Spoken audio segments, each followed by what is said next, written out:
I will celebrate, sing unto the Lord. I will sing to him a new song. I will celebrate, sing unto the Lord. I will sing to him a new song. Sing it with me, everyone. I will celebrate, sing unto the Lord. I will sing to him a new song. I will celebrate, sing unto the Lord.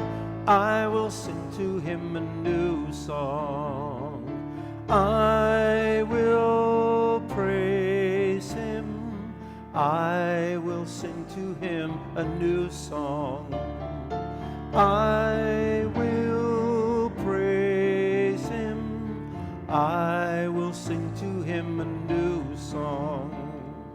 Hallelujah, hallelujah, hallelujah, hallelujah, hallelujah, hallelujah, hallelujah, hallelujah, hallelujah, hallelujah, hallelujah, hallelujah.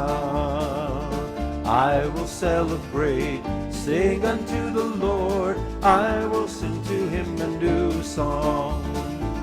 I will celebrate, sing unto the Lord. I will sing to him a new song. I will praise him. I will sing to him a new song. I will praise him. I will sing to him a new song. Hallelujah, hallelujah, hallelujah, hallelujah, hallelujah, hallelujah, hallelujah, hallelujah, hallelujah, hallelujah, hallelujah, hallelujah. I will celebrate, sing unto the Lord. I will sing to him a new song. I will celebrate, sing unto the Lord. I will sing to him a new song. I will praise him. I will sing to him a new song. I will praise him. I will sing to him a new song. Sing, everyone. Hallelujah, hallelujah, hallelujah, hallelujah, hallelujah, hallelujah, hallelujah, hallelujah, hallelujah, hallelujah, hallelujah, hallelujah. Sing unto the Lord a new song. Sing unto the Lord all the earth. Sing unto the Lord a new song. Sing unto the Lord all the earth. Sing, sing unto the Lord a new song. Sing unto the Lord all the earth. Sing unto the Lord a new song. Sing unto the Lord all the earth. For God is great and greatly to be praised. God is great and greatly to be praised. Sing unto the Lord a new song. Sing unto the Lord all the earth. Sing unto the Lord a new song. Sing unto the Lord all the earth. Oh, sing unto the Lord a new song. Sing unto the Lord all the earth. Sing unto the Lord a new song. Sing unto the Lord all the earth. God is great. God is great, greatly to be praised. God is great and greatly to be praised. Sing unto the Lord a new song. Sing unto the Lord all the earth. Sing unto the Lord a new song. Sing unto the Lord all the earth. Oh, sing unto the Lord a new song. Sing unto the Lord all the earth. Sing unto the Lord a new song.